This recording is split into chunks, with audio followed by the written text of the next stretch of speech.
quiero compartir con usted el resumen del libro Lusitania, el hundimiento que cambió el rumbo de la historia, del escritor estadounidense Erik Larson. Bienvenidos entonces a mi canal Libros en 10 minutos y lo invito a que usted conozca el argumento del libro y decida si es de su interés. Comienza el libro realizando una breve descripción de sus protagonistas principales, el barco Lusitania y su capitán William Thomas Turner. El Lusitania, o Lucy, como popularmente era conocido, un transatlántico que más parecía una ciudad flotante de acero, convertido en el barco civil más rápido del momento, atracado en un embarcadero del muelle 54 sobre el río Hudson del puerto de Nueva York, perteneciente a la compañía de barcos de vapor Cunard de Liverpool, Inglaterra. Por otra parte, el capitán Turner, un marino de la vieja escuela, que por su experiencia ya había demostrado una valentía y una habilidad fuera de lo corriente, carente de encanto y refinamiento, pero que para la fecha de partida del Lusitania hacia Liverpool era el capitán más experto de la compañía. Nos sitúa el escritor en la antesala de lo que sería el comienzo de la Gran Guerra, rebautizada por los historiadores cuando a los 20 años de finalización de esta, con el inicio de la Segunda Guerra Mundial, pasa a denominarse Primera Guerra Mundial. Para fines de junio de 1914, el archiduque Francisco Fernando de Austria, heredero de la corona austrohúngara, es asesinado junto a su esposa a manos de un grupo terrorista de jóvenes bosnios. Austria asombra al mundo declarando la guerra a Serbia, que proponía unificarse con Bosnia, este último un país que había sido anexado al Imperio Austrohúngaro desde 1908. En medio de un entorno de imperialismo y colonialismo por parte de las grandes potencias del mundo, existía un terreno cultivado para transformar este suceso en una gran conflagración mundial de incalculables proporciones. Para agosto de 1914, el presidente de los Estados Unidos de América, Woodrow Wilson, daba sepultura a su esposa, quedando en una profunda depresión y la enorme tensión de evitar que su país entrara en la guerra. Lideraba el destino de una de las naciones más poderosas del mundo en medio de un entorno de guerra mundial.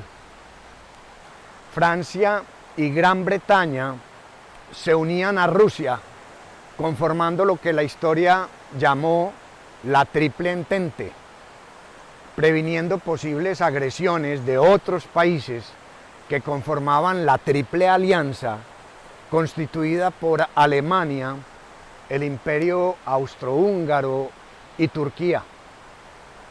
En una escalada de tensiones y carrera armamentística, Alemania intentaba capitular a Gran Bretaña con la guerra submarina.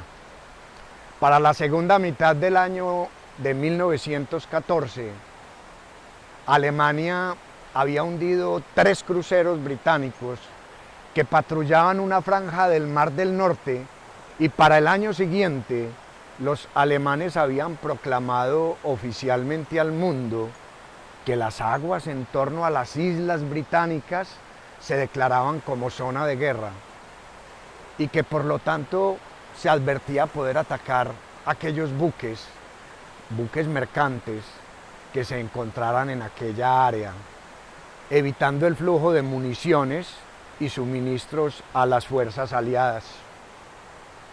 entra al relato la denominada Habitación 40, una oficina ubicada en Londres, cuya misión era interceptar e identificar el contenido de mensajes provenientes de los submarinos alemanes, bajo un estricto control del almirantazgo británico, que incluía en el selecto grupo de oficiales al mando al famoso primer lord inglés Winston Churchill. Sí, Churchill, el mismo que condujo a Gran Bretaña a tener un papel preponderante y decisivo en la victoria aliada de la Segunda Guerra Mundial.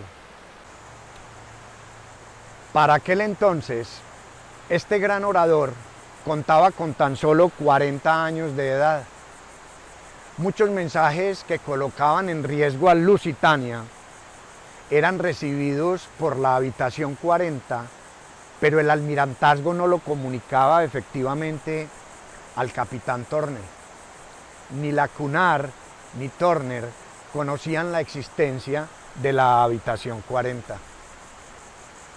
El avance de la guerra en el frente occidental iba mostrando una intensa actividad en las trincheras, donde soldados de ambos bandos pasaban días enteros metidos en el agua hasta las rodillas. Era como estar en medio de una franja de tierra cubierta de alambre de púas, repleta de montañas de muertos. Así lo afirmaba el soldado alemán Adolfo Hitler, años después convertido en el Führer, caudillo y conductor de la gran nación alemana en la Segunda Guerra Mundial. Se incorpora al libro la participación de la nave submarina identificada como el U-20, comandada por el lugarteniente de 32 años, Walter Schwieger, cuando sale del puerto de Emden en la costa noroeste de Alemania con el fin de patrullar la zona de guerra. Entrando por el Mar del Norte, da la vuelta a las islas, bordeando Inglaterra, Escocia e Irlanda para continuar luego por el sur hacia la zona asignada cerca de Liverpool. Viajar en un submarino era viajar a ciegas, pues aún no se conocía el sonar y todo se hacía por cartas de navegación que algunas veces no incluían ni elementos naturales ni artefactos extraños en las rutas seleccionadas. Además, al momento de apuntar el objetivo de un barco, se hacía necesario salir a un nivel de profundidad de periscopio, dejando una estela blanca fácil de detectar por los barcos a determinada distancia. Todo un riesgo para ese mundo submarino. En paralelo a la salida del U-20 del puerto alemán, lo hacía el Lusitania partiendo de Nueva York, un barco que podía navegar al doble de la velocidad de los submarinos de la época. Muchos son los hundimientos de barcos neutrales que preceden al punto culmen de la historia del Lusitania. Para ese momento, Wilson, líder de los Estados Unidos de América, trataba de reorientar su vida después de la muerte de su esposa, con una nueva relación sentimental que lo sacaría de su profunda depresión. Al mismo tiempo, trataba de mantener una neutralidad para su país cada vez más difícil de sostener.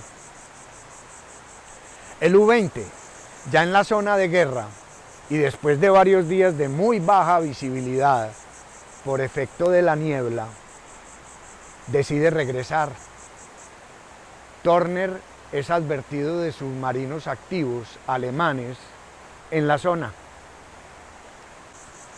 Para el día 7 de mayo del año de 1915, la niebla había desaparecido, el cielo sin nubes y un mar profundamente plano y tranquilo marcaba el entorno. Schweiger avista por el periscopio un gran transatlántico de pasajeros. El Lusitania venía hacia él y a las 2:10 p.m.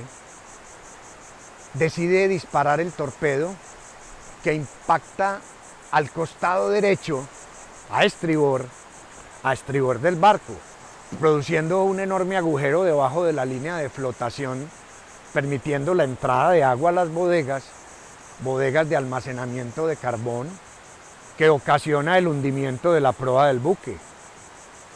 La popa, o sea, la parte de atrás del barco, se elevó y el casco de 240 metros de largo quedó retorcido en el fondo del mar. El Lusitania queda sumergido cerca del cabo All Head, en la localidad de Kinsale, a 18 kilómetros de este.